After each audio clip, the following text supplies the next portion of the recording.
Hola gente, ¿cómo están?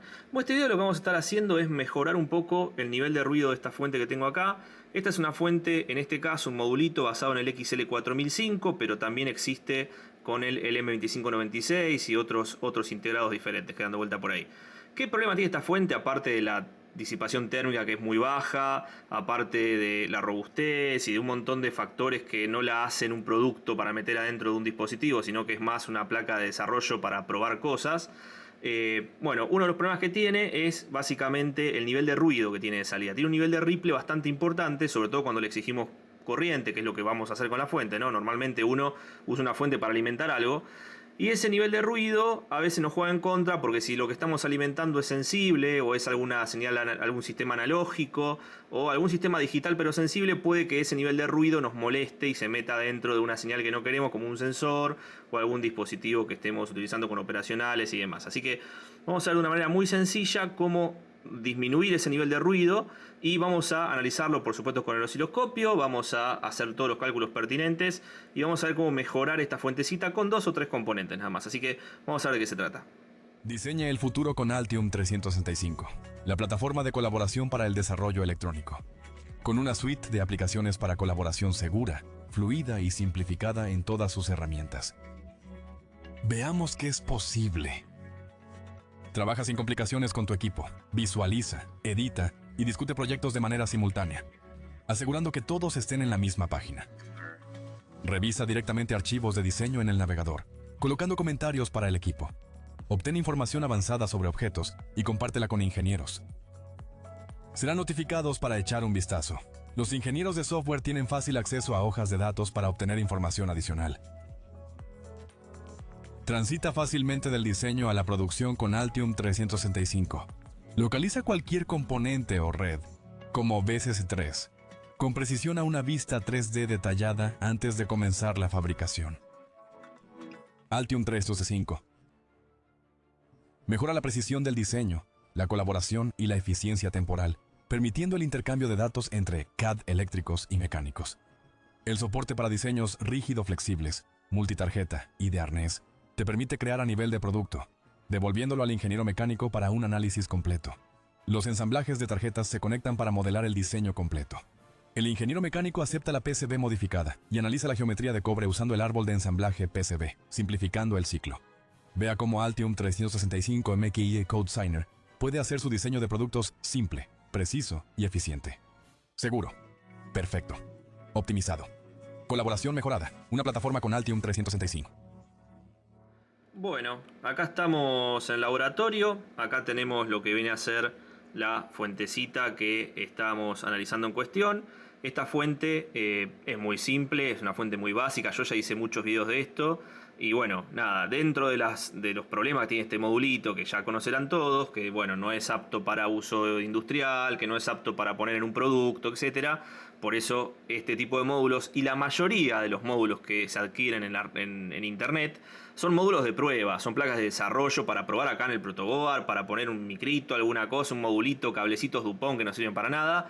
Hacer una prueba rápida y una vez que ustedes tienen más o menos depurado el sistema, lo que hacen es desarrollar y diseñar su hardware dedicado para lo que necesitan. Y de esa forma reducen muchísimo el nivel de error, el nivel de ruido, la posibilidad de que se desconecte algo y un montón de factores que hacen que uno tenga que diseñar un poco más en serio, más allá de poner cablecito de colores y cosas en un prototipo. Así que bueno, uno de los problemas que tiene esta fuente, aparte de la temperatura, el nivel de ruido y demás, es el ripple.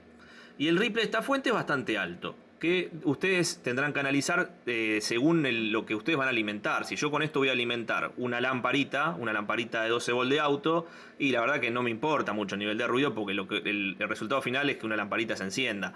Si voy a alimentar un heater, un calefactor de algo, tampoco me importa, o un motorcito. Ahora, si yo con esto voy a alimentar un circuito analógico que tiene operacionales, que tiene señales débiles, que tiene sensores y demás, yo quiero que el ruido sea bajo, porque si no el ruido se va a meter, o el ripple se va a meter dentro de el circuito que quiero alimentar y me va a generar problemas y distorsiones en las mediciones que quiero hacer. Entonces, parte de todo eso es conocer un poco la fuente. En este caso es una fuente basada en el XEM y en el XL4005, es una fuente muy clásica, que bueno, está trabajando alrededor de 250 kHz o 300 kHz, ya veremos en el osciloscopio la frecuencia real que tiene. Y lo que tenemos que hacer, por ejemplo, es medir el nivel de ruido con carga, por eso yo voy a poner esta resistencia de acá, que es de 8 ohms, y la vamos a cargar con un consumo normal, más o menos 1 ampere, un poquito menos de 1 ampere, que es lo habitual que suelen cargar estas fuentes en distintos proyectos. Y lo que vamos a hacer es medir el nivel de ripple que tiene la fuente, la frecuencia de operación, y vamos a definir un ripple target. Un ripple target es el ripple deseado que yo quiero que tenga la fuente de salida. Por supuesto que ponerlo a 0 es bastante complejo, hay que hacer un filtro de un orden bastante grande, hay que mitigar un montón de cosas, pero siendo un poco realistas y prácticos vamos a tratar de hacer un filtro de orden 2 o de segundo orden que nos sirva a nosotros para, para reducir significativamente o en parte el ruido de esta fuente, el ripple de esta fuente. Perdón que digo ruido, pero noise es una cosa, ripple es otra.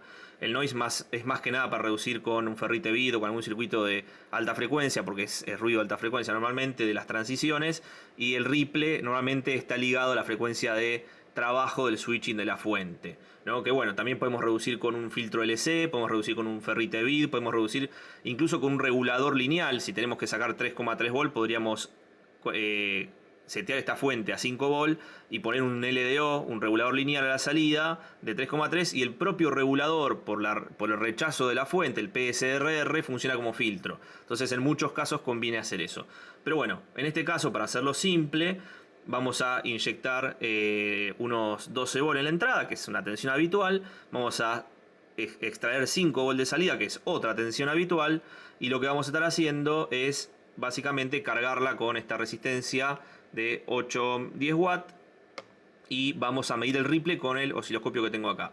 Después de todo eso, y sabiendo frecuencia y demás, vamos a calcular todo lo que es el factor de atenuación, el factor de calidad, el factor de amortiguamiento. Bueno, un montón de cosas que están buenas que tenemos que hacerlas en el pizarrón. Pero bueno, vamos a primero hacer todo esto, a hacer las mediciones, y después yo lo que voy a hacer, para que no sea tan aburrido, ya les voy a mostrar acá como esto tiene la magia del cine, voy a hacer que antes de mostrarle a ustedes los cálculos en el pizarrón, ya venga con los valores, lo ponga acá y vean cómo se reduce el ripple. Y después vamos a hacer los cálculos al final, porque entiendo que a mucha gente tal vez no le importe mucho el tema de los cálculos, entonces para no hacerlo ya hasta el final, que miren acá. Así que bueno, nada, ya hablé un montón al cohete, así que bueno, acá vamos a empezar por acá, vamos a poner la fuentecita. Vamos a poner los cocodrilos de la forma más precaria posible, porque si no, no tiene sentido. Recordemos mantener la polaridad. Vamos a sacar los componentes que no vamos a usar. Vamos a sacarlos con algo mejor que mi dedo, como por ejemplo esto. Y bueno, ¿qué tenemos acá? Tenemos la entrada de la fuente, la salida de la fuente, tenemos la carga conectada entre GND y la salida. El GND está puesto acá. Lo que vamos a hacer ahora es poner el osciloscopio. Vamos a usar siempre el anillo, el ring que tenemos acá. ¿Por qué? Porque este ring nos va a permitir reducir lo que es el ground loop, que nos va a meter más ruido, va a trabajar como si fuese una punta. ¿Se acuerdan cuando hablábamos de esta punta de campo cercano que diseñé? Bueno, termina siendo un cable enrollado, que es lo que pasa cuando usamos estos cocodrilos del osciloscopio. Entonces, para reducir eso y que no sume un error a la medición, vamos a agregar esto. Entonces esto lo vamos a poner lo más cerca posible a la salida. Por ejemplo ahí está, listo, no hace falta mucho más. Vamos a meterlo bien ahí, quiero que entre bien. Ahí está. Voy a prender la fuente y ahí le di 12 volt, que me está consumiendo unos... ¿Cuánto me está consumiendo? A ver. Está consumiendo unos 300 miliamperes. Ahí está, estaba midiendo cualquier cosa. Bueno, ¿qué tenemos acá? Tenemos 120 milivolt pico a pico de ripple, tenemos 274, bueno, hace 270 kHz de frecuencia de switcheo, y acá nos da 25 milivolt de tensión RMS. Recordemos los 120 milivolt pico a pico, recordemos los 270 kHz, así que yo lo que voy a hacer es, me voy a llevar esto en un pendrive acá, porque nada, estas imágenes me van a servir después para cuando quiero hacer la miniatura del video de YouTube. Ustedes ya saben cómo es esto, la gente entra solo por la miniatura del video, no entra por otra cosa. Es así. Así que bueno, vamos a hacer un quick acá, vamos a ver si lo graba. Está salvando ahí. Bueno, supuestamente lo salvó. ¿Qué voy a hacer ahora? Bueno, vamos a modelar esto. Y hay algunos componentes cuando uno modela un filtro que son más fáciles de modelar que otros. Por ejemplo, en un filtro LC, ¿qué es lo más fácil de conseguir? Un valor de capacitor. ¿Y qué es lo más difícil de conseguir? Un valor de inductancia. Normalmente siempre las bobinas fueron más difíciles de conseguir que los capacitores y también así la cantidad, el valor, ¿no?, de la bobina. Siempre fue más difícil conseguir el valor que queremos en una bobina que en un capacitor. Entonces, como yo ya tengo una bobina que es de 33 microhenry, voy a usar esta bobina, no voy a jugar con otra. Porque si yo pusiera, por ejemplo, no, quiero un capacitor de 100 nano y después que me calcule la bobina y me va a dar, qué sé yo, 72 microhenry. ¿Dónde saco una 72? Entonces es más fácil usar una bobina que ya tenemos 33 micro, y si el capacitor nos da 70 nanofaradios, 80 nanofaradios, 100 nanofaradios, podemos poner capacitores en paralelo, hacer algún arreglo ahí medio raro con capacitores que se consiguen fácil. Entonces por eso siempre tratamos de modelar en torno al componente que es más difícil de conseguir o más caro o lo que sea. En este caso tengo 33 microhenry, así que yo lo que voy a hacer es sacar de acá el osciloscopio y lo que voy a hacer es poner, por ejemplo, primero voy a apagar la fuente, la salida de la fuente, ahí está. Ponemos la resistencia de 33, la bobina de 33 microhenry, lo ponemos acá. Y lo que tenemos que hacer es poner, como es un filtro LC, va a ser un filtro que va a tener una bobina y un capacitor a masa. Pero ojo con esto. ¿Y por qué digo ojo con esto? Porque poner una bobina y un capacitor a masa, aparte de que es un filtro pasabajos, si no está bien calculado, si tiene un factor de amortiguamiento que sea, qué sé yo, demasiado alto, demasiado bajo, y un factor de Q demasiado alto, lo que puede hacer es que nos dé una subamortiguación y que genere más ruido, que empiece a oscilar, y esa oscilación va a hacer que sume a el propio ruido de la fuente o al ripple de la fuente. Entonces, poner un filtro LC a la salida de una fuente no es solamente poner la bobina y el capacitor que se me ocurran y que encuentre en cualquier lado, sino que es tener una idea de qué bobina poner y qué capacitor poner para que esto trabaje de manera correcta y no tengamos un problema después de que esté haciendo alguna resonancia que me genere un ring, una oscilación mucho más grande. Incluso las frecuencias de corte del filtro y demás, tenemos que tener en cuenta que no estén cerca de lo que es el SRF, Self Resonance Frequency. Eso, la autorresonancia, la frecuencia autorresonancia de cada componente, bobina y capacitor, la tiene que dar el fabricante en su datasheet. Entonces el datasheet les va a decir, la bobina esta que está acá, esta es marca Pepe, pero imagínense una bobina marca Murata, por ejemplo. El datasheet les va a decir, bueno, la SRF, la Self Resonance Frequency, es más o menos de, qué sé yo, 10 MHz. Y si yo estoy haciendo un filtro de corte que va a estar en 100 kHz, estoy por debajo, estoy bastantes órdenes de magnitud por debajo, lo cual no tengo ese problema, pero tengan en cuenta eso.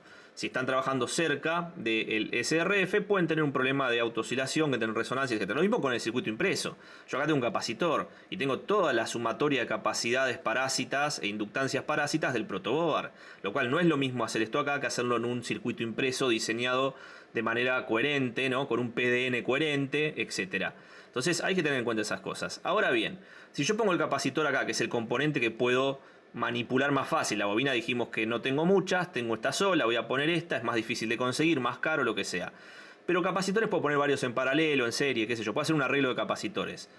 Eso me va a dar un circuito LC con determinada resonancia, frecuencia de corte, etc. Ahora, si estoy trabajando con amortiguación crítica, o con sobreamortiguación, o con subamortiguación, yo lo que quiero es que el sistema no me aporte más ruido, más ripple del que ya tiene. Entonces a veces hay que, por ejemplo, condicionar el tema de la resistencia serie que tiene el capacitor o la bobina para que tunear de alguna manera, porque esto termina siendo un match de alguna forma, para tunear lo que es el filtro y que me genere la menor cantidad de oscilaciones, de resonancias. Entonces, ¿qué hacemos con eso? Bueno, lo que hacemos es calcular el filtro y en función del factor de amortiguamiento, el factor de calidad, vamos a calcular una resistencia de amortiguación, lo que se conoce como R-damping, que es una resistencia normalmente del orden de los 5 ohms, 10 ohms, una cosa así. que yo se la voy a poner acá en serie, por supuesto, porque yo esto ya lo calculé. Como les dije, la magia del cine hace que yo pueda ya calcular estas cosas. Y por supuesto vamos a ver los cálculos que hice y cómo llegué a estos valores. Pero bueno, vamos a ver los cálculos que hice después en el pizarrón para que no se queden afuera. Y veamos todas estas cosas y tener un pequeño veredicto de qué pasaría si el Q sube o baja, o si el factor de amortiguamiento sube o baja, y qué sé yo. Así que eso es algo importante a analizar. Y lo que estoy haciendo ahora es poner acá un negativo para el ring del osciloscopio. Así que yo ahora voy a volver a enchufar esto con una bobina, una resistencia damping de amortiguamiento y un capacitor. O sea, es un filtro LC con resistencia de amortiguamiento. Así que vamos a conectarlo acá. Tuki, porque están esperando el Tuki. Y ahí tenemos. ¿Qué voy a hacer ahora? Voy a prender la fuente, por supuesto. Recordemos, teníamos 120 milivolt de ripple. Vamos a ver ahora. ¿Qué tenemos ahora? Ahí está. No había prendido la fuente. Teníamos 120 milivolt de ripple. Fíjense el ripple que hay ahora. 15 milivolt de ripple. Voy a magnificar más. 13 milivolt. Bajamos 10 veces el nivel de ripple. Ustedes vieron, ¿no? Lo vuelvo a poner. ¿En cuánto estaba antes? ¿En 50 o en 20? No me acuerdo. Creo que estaba en 50 milivolt. Pero bueno, fíjense en la diferencia entre una señal y la otra, ¿no? Si yo esto lo freno para que quede ahí, tengo 13 milivolt. Pero aparte miren la amplitud, la diferencia que hay. Yo estoy midiendo la salida del circuito. La misma carga que está calentita, la misma carga a través del filtro LC con la resistencia de amortiguamiento. Fíjense con la misma magnitud, ¿no?, de amplitud del osciloscopio, para que sean iguales los valores, para que concuerde la amplitud que ven ustedes en pantalla. Fíjense en la diferencia. O sea, lo que había antes versus lo que hay ahora. No tiene absolutamente nada que ver. Me voy a guardar una referencia del osciloscopio. Me generé una referencia ahí que la puso en color naranja, que no me gusta.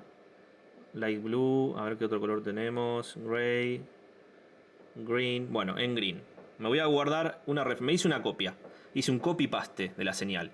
¿Y qué voy a hacer ahora para que se vea un poco mejor? Dejo el copy paste ahí. Y lo que voy a hacer ahora es, bueno, apago la fuente. Siempre que hagan algo, acostúmbrense a conectar y desconectar las cosas. Voy a volver a conectar esta carga sin el filtro. ¿Y por qué voy a hacer eso?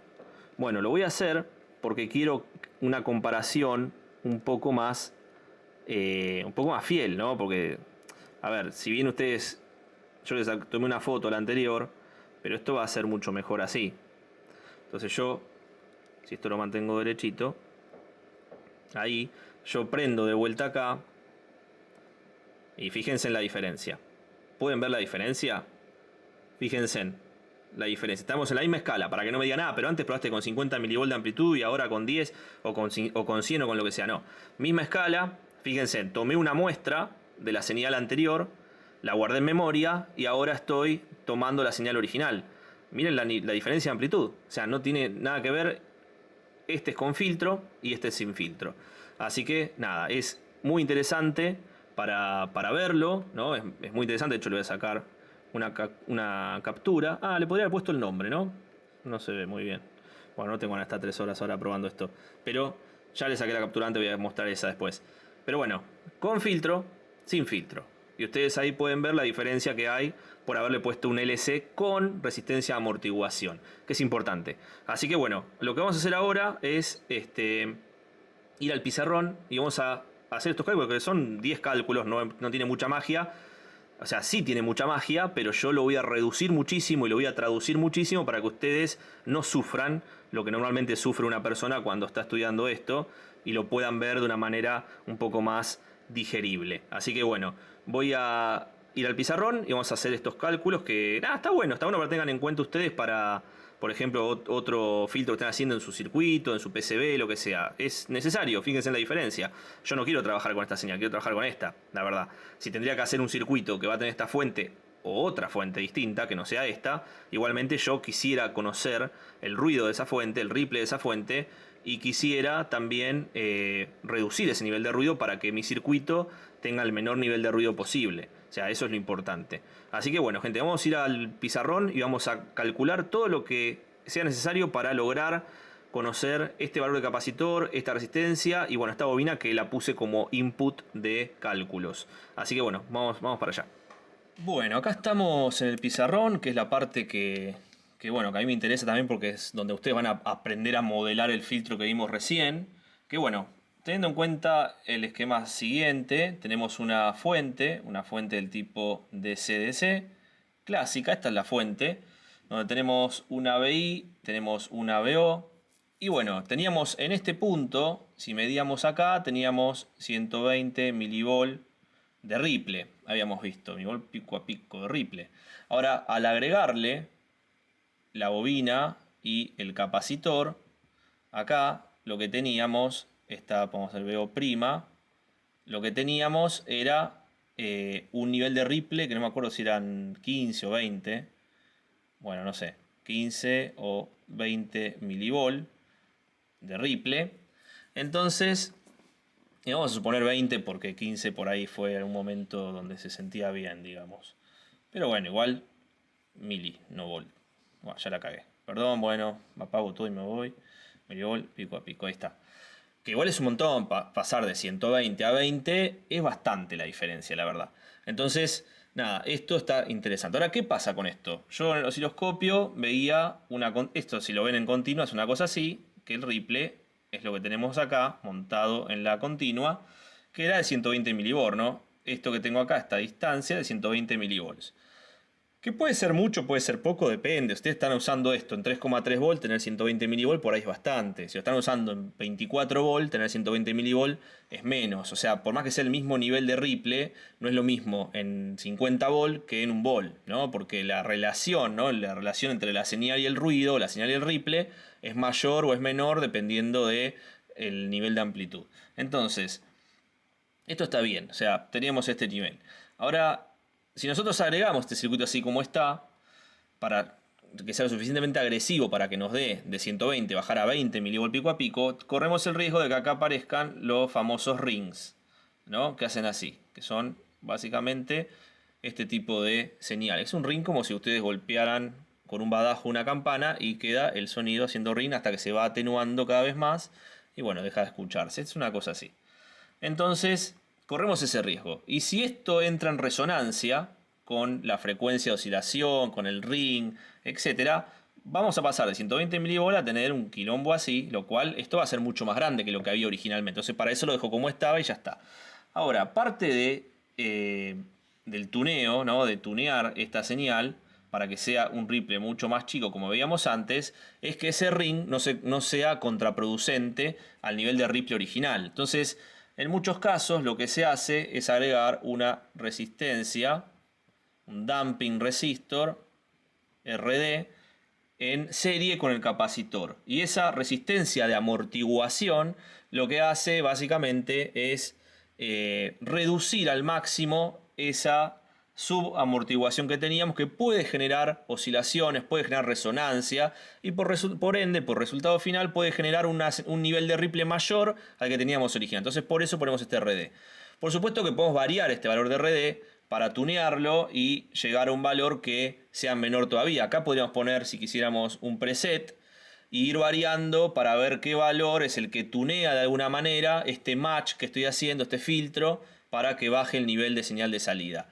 Y nada, la corriente que pasa por acá es poca, no es muy grande, lo cual podríamos poner un preset para probar. Pero bueno, esa es una prueba que les dejo a ustedes de laboratorio para que la vayan probando y analicen el Ripple en osciloscopio si se modifica o no según los valores que ustedes están poniendo en este sistema. Otro método que hay es poner, en vez de un LC, un ferrite vid. Normalmente también se lo asocia a un capacitor. El ferrite vid básicamente es como si fuese una bobina. Lo que pasa es que ya viene, aparte con un valor inductivo, viene con un valor de frecuencia y un valor de impedancia. ¿Por qué? Porque está pensado para no eliminar por ahí el Ripple, sino esos piquitos muy finitos que ven cada tanto en las fuentes, que normalmente son de HF de alta frecuencia, y el ferrite vid normalmente los elimina. Por supuesto que está relacionado con el tiempo de transición, ¿no? Si una señal es senoidal, no va a tener ese problema, pero si es una cuadrada, los periodos de transición, ¿no? De 0 a 1 o de 1 a 0, si son muy pronunciados, van a generar mayor cantidad de ruido, por ende, bueno, entra nuestro amigo Fourier y demás, por ende van a tener estos picos de HF. Por eso van a encontrar en muchos este tipo de ferrites vid. Y también, nada, esto lo tienen que tener en cuenta, por ejemplo, cuando diseñan, sobre todo las fuentes modernas, las sincrónicas que trabajan en arriba del megahertz, 1 o 2 megahertz, tienen que tenerlo en cuenta. Pero todo esto tiene un problema, que es y no es un problema, usted me entiende, es y no es, como en Los Simpsons. Bueno, el problema que tienen es que, ¿qué es lo que yo voy a alimentar acá? ¿No? Mi impedancia de carga.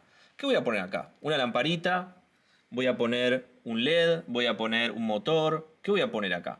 Si yo pongo un circuito, que es una lamparita, o es un LED, o es un motor, mucho no me importa. No me importa ni el replay directamente, porque ¿qué me va a generar el replay en un LED o en una lamparita? Nada. Pero si yo acá pongo un circuito analógico digital, por ejemplo, imagínense que yo acá tengo un SYNQ FPGA, ya se iba para cualquier lado, chavo, que trabaja en alta velocidad con señales digitales. Las señales digitales en momentos van a haber más agrupación de unos que de ceros, en otro momento van a haber más ceros que unos. Entonces va a haber diferentes consumos y diferentes consumos que van a trabajar muy rápido, a mucha velocidad. Entonces la corriente que pasa por acá puede sufrir cambios de consumos rápidos, repentinos, transiciones de consumos rápidas y repentinas. ¿Y quién se opone mucho a esos cambios? Las bobinas. Y si la bobina se opone demasiado a ese cambio, porque por la velocidad de cambio que la FPGA le pide, le está pidiendo una velocidad de cambio tan rápida que hace que la bobina sea una impedancia por un instante que no le permita drenar toda la corriente que necesita el FPGA para hacer esa transición y ese bus de datos o lo que sea. Y ahí empiezan los problemas, porque tener un ferrite vid alimentando un circuito digital, si no está bien calculado y ensayado, porque no es solo calculado, es calculado y ensayado, podemos tener un problema que hace que trabaje mal el circuito digital que tengo aguas abajo, lo que estoy alimentando. Entonces, eso vale para circuitos digitales y circuitos analógicos. Lo mismo va a pasar acá, es una bobina. Entonces, como se va a tratar de resistirse a los cambios rápidos de consumo, que son producto de mandar rápidamente transiciones por un señal digital o analógica, y bueno, vamos a tener este problema, lo cual no quiere decir que esté mal. O sea, no es que ahora nunca más pongamos filtros, ni ferrites, ni nada en ningún lado, porque si no, no, pongámoslos, pero analicémoslos, caractericemos la fuente con el filtro y la carga que vamos a usar, y también hay que hacer pruebas. Esto no es solamente acá. Si ustedes tienen la suerte de tener un simulador, por ejemplo, como FECO, como HFSS, alguno que haga elemento finito, momento, o lo que sea, van a poder hacer una aproximación importante con la computadora, con un simulador que es bastante específico, no es una pavada tampoco. Lleva bastante desarrollo hacer el modelo de simulación para que esto funcione bien y sea lo más parecido a la realidad. Pero bueno, en definitiva, después de hacer todo ese modelo, ¿qué se hace normalmente? Se hace la placa donde está todo este circuito y se prueba con un osciloscopio, con un TDR, con un analizador, con lo que se necesite para que podamos realmente saber que lo que estamos haciendo no está generando influencia negativa en lo que queremos alimentar. Entonces, eso es muy necesario. Otro caso que podemos hacer es poner lo que viene a ser un LDO. Y el LDO es un regulador de tensión. Entramos con una tensión, salimos con otra tensión. Por ejemplo, si yo quisiera 3,3 volt, yo podría entrar con 5 volt de este lado. Y la caída de tensión es baja porque 5 menos 3,3 es una tensión baja que no me va a generar mucho consumo acá. Por ende, no hay mucha potencia de disipación, que es el problema de los reguladores lineales. Pero el LDO tiene algo que trabaja como multiplicación de capacidad, que también hice un video de eso, que en realidad se llama rechazo de modo de fuente, ¿no? Que es el PSRR. Y este rechazo hace que tiene una determinada cantidad de decibeles de rechazo de ruido. Es decir, yo entro acá con una señal de este nivel de ruido, y salgo con una señal mucho más chiquita en nivel de ruido. Entonces, el LDO me sirve como filtro, sin los problemas de la resistencia a los cambios bruscos a las transiciones rápidas de consumo que tenemos en las bobinas. No quiere decir que no usemos esto. O sea, tenemos que usar bobinas y ferrites BID. Pero tenemos que saber bien dónde usarlas, cuándo usarlas, cómo calcularlas y hacer toda la iteración de pruebas de laboratorio que requiera, de simulaciones y laboratorio que requiera para hacer un diseño performante y que funcione. Si no, estamos aportando más problemas que soluciones. Así que ese es un tema a tener en cuenta.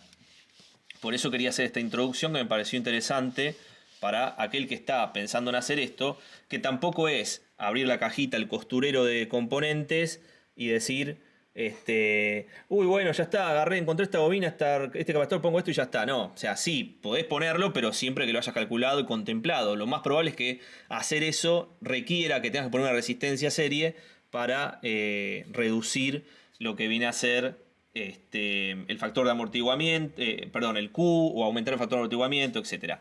Entonces, bueno, eso es un tema que hay que tener en cuenta al momento de diseñar la electrónica, ¿no? Porque no es todo así nomás y eso. Pero bueno, por ejemplo, vamos a hacer un cálculo, porque ya tiré ahí, hay un montón de cosas de teoría que se me están ocurriendo, un montón de cosas, pero la verdad es que tampoco quiero estar muchísimo tiempo, ¿no? Porque podemos hablar de filtros, podemos hablar de factores de rechazo, de un montón de cosas, del nivel ¿cómo es? De la pendiente de atenuación, la banda de rechazo, un montón de cosas podemos hablar. Pero quiero ir directamente al cálculo, que ahí por ahí surgen todos estos problemas y es más fácil. Así que bueno, vamos a ir a calcular según los valores que nosotros medimos con el osciloscopio hace un ratito. Lo que nosotros teníamos acá en el protoboard que vimos antes es una fuente XL 4005, que el datasheet dice que son 300 kHz y qué sé yo. Bueno, nosotros medimos con el osciloscopio frecuencia de switcheo de 270 kHz, 274, pero vamos a poner 270 para que sea más redondito el número. Y teníamos un ripple, más o menos, ¿no? Vamos a poner ripple actual, sí, el que teníamos, de 120 milivolt. ¿Y cuál es el target? Nosotros después vimos que nos daba 20 milivolt más o menos de ripple. O sea que vamos a poner un ripple target, ¿no? El objetivo de 20 milivolt. Entonces ahí ya tenemos algo para empezar a modelar. Por supuesto que esto habría que hacerlo en distintas iteraciones con distintos consumos. Yo lo hice con una resistencia de 8 ohms que me estaba dando casi 850, 900 mA, pero esto habría que calcularlo según el uso que usted va a dar a la fuente con 500 mA, 1 ampere, 1 ampere y medio, 2 ampere, 2 ampere y medio, etc. Hay que hacer la cantidad de iteraciones que sean necesarias para mejorar los valores de nuestros cálculos y poder tener un valor que sea más universal. Porque yo no sé en qué voy a usar esta fuente. ¿Va a tener siempre un consumo de 1 ampere? ¿O puede ser que en algún momento la fuente tenga un consumo de 1 ampere, después tenga 2 ampere, después tenga 3 ampere, después trabaje en 500 mA? O sea, ¿qué consumos va a tener? Todo eso es parte de lo que ustedes tienen que saber como input de diseño al momento de diseñar un circuito, ¿no? Fíjense que todo el quilombo que estoy haciendo, estamos hablando hace media hora, solamente para poner un filtro LC en una fuente. O sea, ni siquiera calculamos la fuente. Pero bueno, es muy importante y acá está la verdadera realidad de lo que es electrónica, ingeniería y probar y analizar cosas, no solamente en copiar y pegar y decir, pongo esto acá porque Pepe lo puso acá y ya está. No, o sea, hay que analizar las cosas. Lo mismo ustedes modifican algo que ya existe. Si ustedes modifican una fuente que ya existe o un circuito que ya existe, la modificación que le hacen tienen que analizar qué es lo que va a pasar con esa modificación. No solamente el resultado final, sino a qué otro tipo de componente, qué electrónica circundante están generando alguna variación que pueda hacer que la fuente trabaje peor, que caliente más, que tenga pérdida de conmutación, que tenga los problemas que pueda llegar a tener. Así que esto está bueno tenerlo. Bueno, vamos a ir al primer cálculo que vamos a realizar, que es el factor de atenuación. ¿No? Factor. ¿Saben qué? Le voy a pasar todo esto después en PDF, así lo tienen en descripción, porque si no, van a andar, si quieren hacer esto, van a copiar y pegar de la pantalla, es una cagada. Bueno, factor de atenuación. ¿Qué es el factor de atenuación? Bueno, el factor de atenuación lo que nos dice es la cantidad de veces que yo quiero atenuar el nivel de ruido. Por ejemplo, vendría a ser factor de atenuación, podemos ponerlo en cantidad de veces o en logaritmo o en decibeles. Yo voy a poner en decibeles, que viene a ser el ripple de actual sobre el ripple, bueno, ripple target. Después en el PDF lo voy a poner bien. Ripple actual, estamos hablando de 120 milivolt y target 20 milivolt. Si yo hago esta cuenta, bueno, 120 sobre 20 es 6, lo cual son 6 veces, pero si hago esta cuenta me da unos 15,5 decibeles. Eso es lo que yo quiero, este es el factor de atenuación que yo necesito para esta fuente. Ahora bien, si yo voy a trabajar con un filtro LC, ¿no? El típico filtro LC es un filtro de orden 2. Si es orden 2, tiene 40 decibeles por década, ¿no? Entonces, si tenemos una pendiente de atenuación de 40 decibeles por década, lo que tenemos que calcular es básicamente la frecuencia de corte del filtro. ¿Por qué? Porque hay una regla para todo esto. Hay una regla que dicen, bueno, el filtro de corte para la fuente hace que sea 10 veces, de la frecuencia de corte sea 10 veces la frecuencia de switch. O sea, que sea de 27 kHz. Si son 270, que la frecuencia de corte sean 27 kHz. Pero bueno, si son 27 kHz, obviamente va a tener una pendiente de atenuación mucho más grande que 40 dB. ¿Necesito que sea más grande de 40 dB? Puede que sí. Pero bueno, como yo ahora quiero trabajar con 40 dB de pendiente de atenuación, lo que voy a hacer es calcular qué frecuencia de corte necesito para que trabaje con 40 dB de lo que viene a ser pendiente de atenuación. ¿Y cómo sería la fórmula original? Bueno, sería 40 dB, por supuesto, negativo, por el logaritmo de frecuencia de switcheo sobre frecuencia de corte. Que si despejamos todo esto nos da la frecuencia de corte, que es lo que queremos obtener, frecuencia de switcheo, dije frecuencia y puse una S ahí todo muy turbio, frecuencia de switcheo sobre, bueno, como hasta tenemos logaritmo, tenemos que pasar a exponencial, tenemos que poner base 10 de exponencial, la variación en decibeles, lo calculamos recién acá, sobre los 40 que teníamos acá, que cambia signo, etc. Si yo hago este cálculo, o sea, pongo 270 kHz acá, pongo 15,5 acá, hago este cociente con este exponencial, me va a dar que necesito una frecuencia de corte de 10 kHz. Entonces, yo con 110 kHz de frecuencia de corte, ya tengo un filtro que me sirve para este tipo de fuente con un target de 20 mV, teniendo en cuenta 120 mV de ripple con carga de 8 ohms en 5 volt, que es lo que tenía en el circuito que estábamos viendo. Bueno, nada. Si tengo la bobina, que es fija, que es lo que yo decía antes, la bobina la compré, no puedo cambiarla, es de 33 microhenry. ¿Qué es lo que voy a consultar? El capacitor, porque uno de los dos lo tengo fijo. Entonces, ¿cómo hago eso? Bueno, la frecuencia, perdón, el valor del capacitor, este es otro ítem, otro bullet, acá tenemos el capacitor, es F frecuencia de corte, 1 sobre 2pi por la raíz de LC. Esto es básico, yo creo que lo saben todos. Pero bueno, si despejamos, nos da 1 sobre frecuencia de corte al cuadrado por 2pi al cuadrado por L. Si yo pongo los valores, tengo frecuencia de corte 110 kHz al cuadrado, 2pi al cuadrado y L 33 microhenry. Yo pongo todo esto al cuadrado y me da unos 65 nanofaradios. Acá hay que ver si a ustedes les interesa que sea 65 nanofaradios o poner uno de 100 nano y ya está. Si ponen uno de 100 nano, ¿qué va a pasar? Va a bajar la frecuencia de corte. Si baja la frecuencia de corte, lo que va a pasar es que va a bajar esto. Y si baja, lo que va a pasar es que en vez de trabajar en menos 40 dB de pendiente de atenuación, vamos a estar un poquito más separados, lo cual no pasa nada. O sea, no vamos a tener problema. Pero no importa, hay que tenerlo en cuenta para más adelante. ¿Qué tenemos que calcular ahora? Factor de calidad, factor Q, el factor de calidad Q del filtro. Eso es algo muy común, ustedes habrán visto si estudiaron en la universidad o en algunas secundarias también, que el factor de calidad, más o menos, ustedes ven, siempre les dibujan esto, la curva de resonancia, y mientras más Q tiene el circuito, más estrecho es esta campana, digamos. Eso es lo que hace el Q. Un Q más alto es más estrecho que un Q más bajo. Bueno, nada, dato de color que para recordar para los que estaban medio perdidos por ahí. Bueno, ¿cómo calculamos el Q de este circuito? Bueno, básicamente Q viene a ser igual a omega 0 por L sobre la R serie. ¿Qué es la R serie? La R serie viene a ser una sumatoria de resistencias que teníamos en nuestro circuito. Vamos a hacerlo bien.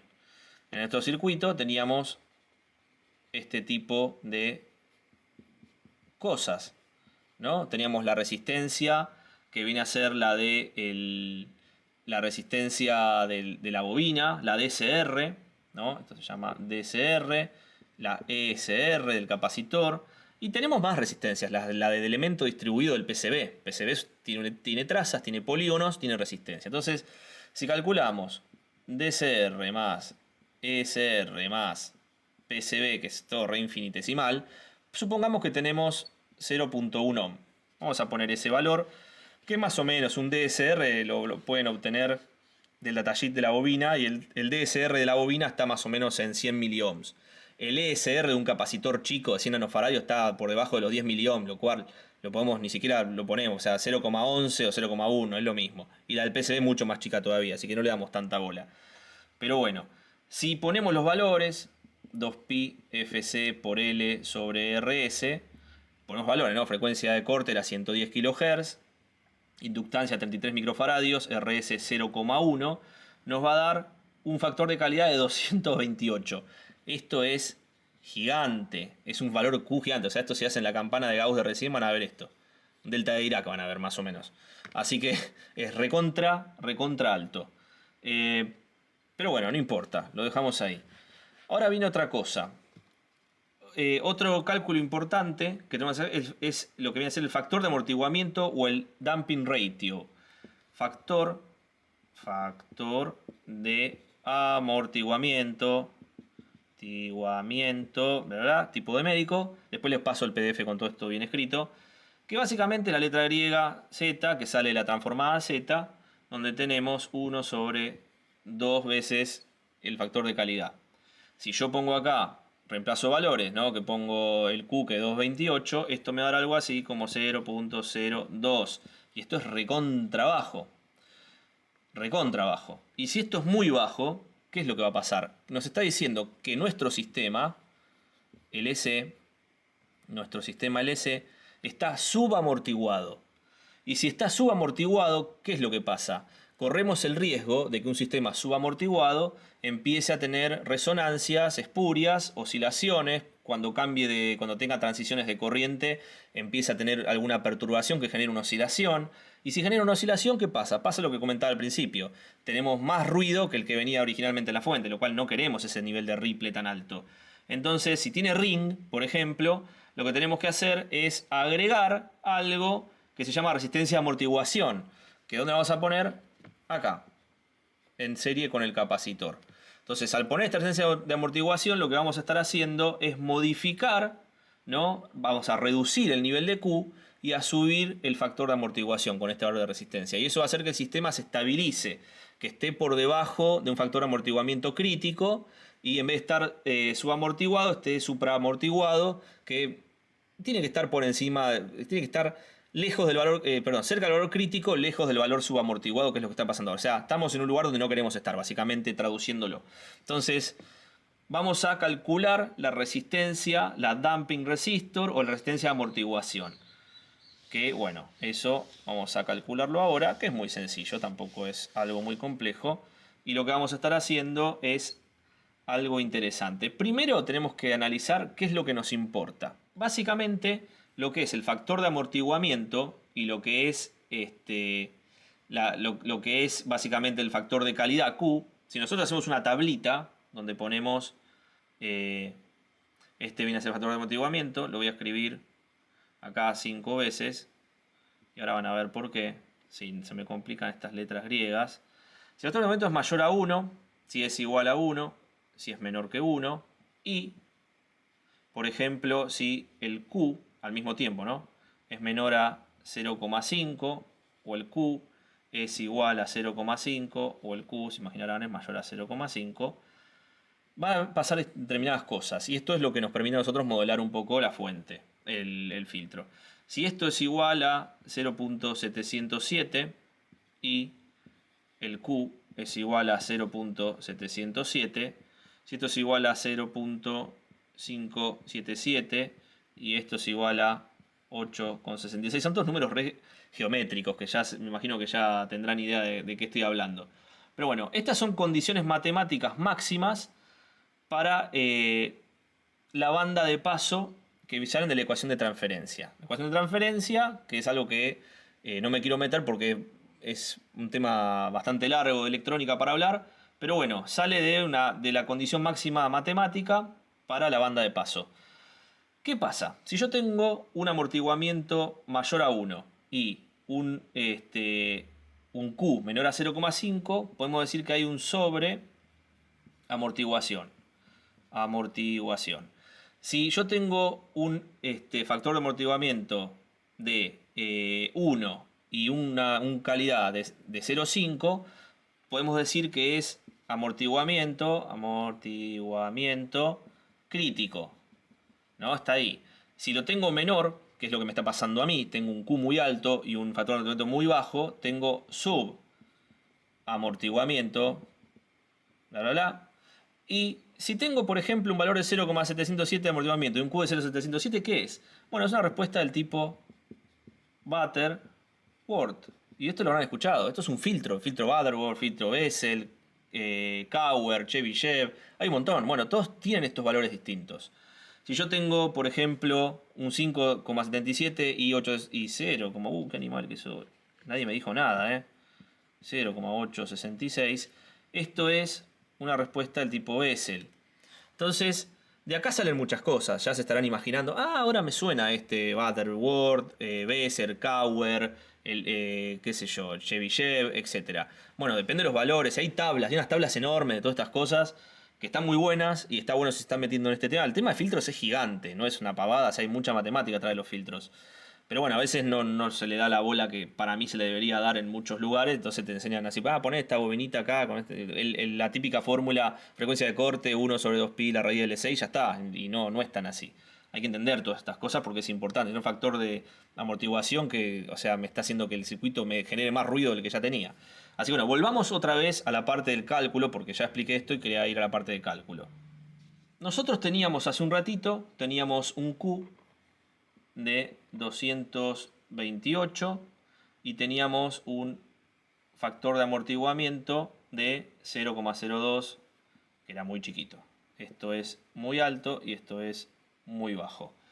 Y esto que está acá, nada, va a tender a hacer ring, va a tender a hacer una resonancia y a generarme más ruido, más ripple del que ya tenía originalmente, lo cual no lo quiero.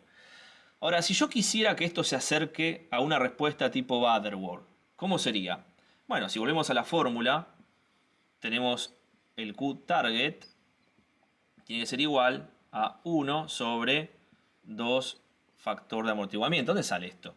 Esto sale que la fórmula del factor de amortiguamiento era 1 sobre 2Q. Si yo despejo, tengo el target, que es a donde yo quiero llegar, tiene que ser igual a 1 sobre 2 factor de amortiguamiento. Si recordamos la tablita que hice recién y hacemos 1 sobre 2 por 0,707, que era la de Butterworth, que es la respuesta a este tipo de filtro, esto nos va a dar 0,707. Lo cual yo necesito este valor, el nuevo Q tiene que tener este valor, tenía 228. O sea, fíjense la diferencia acá entre 228 y 1. O sea, cualquier cantidad por encima estaba. Bueno, tiene que tener este valor para acercarse a lo que es el tipo Butterworth, que es el tipo de filtro que yo quiero. Por ende, ahora aparece la resistencia a amortiguación, ¿no? Este es el otro bullet. Acá tenemos resistencia de amortiguación, que se la reconoce como RD, que es R damping. Bueno, la RD es igual a omega 0 por L sobre Q target. Hay otras formas de calcularlo, pero esta es otra forma. Si ponemos los valores, 2pi por frecuencia de corte por L sobre el Q target, ¿no? Donde tenemos 2pi, frecuencia de corte que son 110 kHz, L que son 33 microhenry y Q target que son 0.707, me da algo así como 32 ohms. Entonces, con 32 ohms, es decir, si yo saco esta parte de acá y hago el circuito, la bobina de 33 micros, la resistencia y el capacitor, acá tenemos la salida, VO, VI, esto 32 ohms y esto era, ¿cuánto era esta? 65 nanofaradio o algo así, no me acuerdo.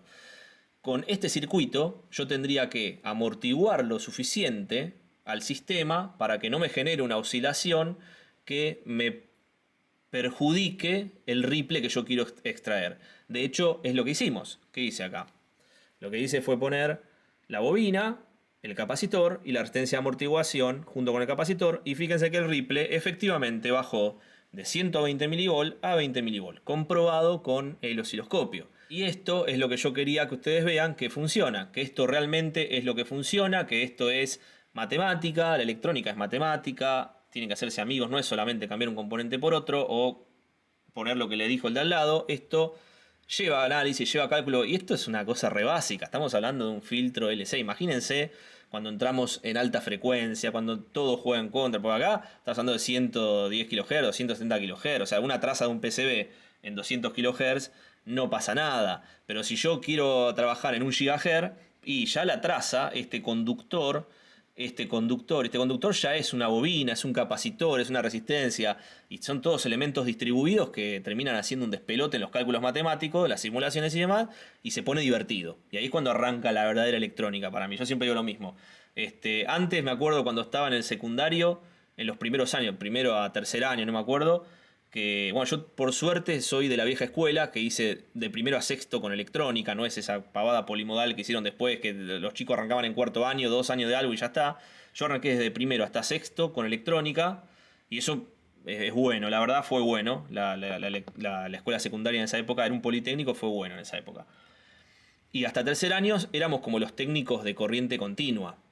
A partir de cuarto año en adelante empezamos a ver alterna, transmisiones, generación, teníamos televisión, radio, eran esas materias que habían antes que ahora ya no lo da más.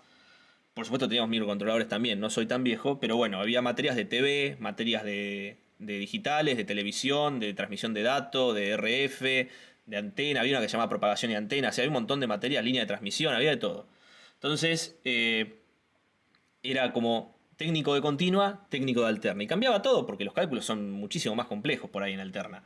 Y esto pasa también. Una cosa es trabajar en electrónica cómoda, ¿no? La de electrónica estás embebido, cosa que está todo más o menos cocinado y ya hecho. Y otra cosa es meterse a diseñar. Y otra cosa más compleja, meterse a diseñar cosas de alta velocidad, potencia y demás, que se pone re turbio todo. Pero es la parte divertida. Esta es la verdadera electrónica. Que bueno, que se desvaloriza mucho cada día, pero bueno, no sé por qué estoy diciendo esto. Porque justo el otro día tuve una charla con alguien de electrónica también, de este tema, entonces me quedó resonando en la cabeza. Tengo como ring en la cabeza, entonces me quedó resonando todo este tema, así que bueno, nada, gente. Dejen sus comentarios, suscríbanse al canal, compártanlo, denle like, no sean malas personas, que después nadie le da like, no, mentira, si le dan like, pero bueno. Dejen su comentario, si les pareció que está bueno, si lo pueden aplicar, si pueden hacer algo con esto. Traten de aplicarlo en realidad, les diría, porque yo creo que más de uno de los que están viendo este video alguna vez en su vida se les cruzó un modulito de estos o una fuente customizada en un PCB donde pueden tener en cuenta estos filtros, calcularlos. Incluso yo ahora me estoy ahorrando tiempo de YouTube para no ir a la PC, pero por ir a la PC, poner esto en el ETSPICE o en el Cooks y hacer toda la simulación en el ETSPICE o en el Cooks y ver todo esto sin calcularlo tanto en el pizarrón. O sea, calcular hay que calcular para mí. Yo soy muy de papel y de escribir en el papel, hacerme los cálculos. Me gusta agarrar la calculadora y hacer las cosas porque soy vieja escuela. Pero también me gusta simular y verle el comportamiento. Y sobre todo si hay que iterar, porque yo esto lo hice para una resistencia de 8 ohms que son menos de 1 ampere. Si yo quiero probarlo con varias corrientes distintas, el ripple va a ser diferente. Entonces, lo mismo que esta resistencia, yo podría hacer un sistema en Cooks que me varíe esta resistencia de manera automática y me haga todo un barrido de valores y me vaya dando distintos valores de resistencia. Bueno, capaz que lo hago. Si lo hago, lo voy a subir a la comunidad de YouTube. Así lo tienen ahí, qué sé yo. Y bueno, y si tengo algún archivo resultante de esa simulación, lo voy a dejar en la descripción de este video también, en donde pongo el link de Mega con todos estos cálculos y demás. Así que bueno, gente, ahora sí, no me molesto más. Buen fin de semana, que tengan lindo día, iba a decir buena Navidad y Pascua, pero ya pasaron. Así que bueno, que la pasen bien, no se olviden de suscribirse al canal, dejar su like, su comentario y nos vemos en un próximo video. Chao.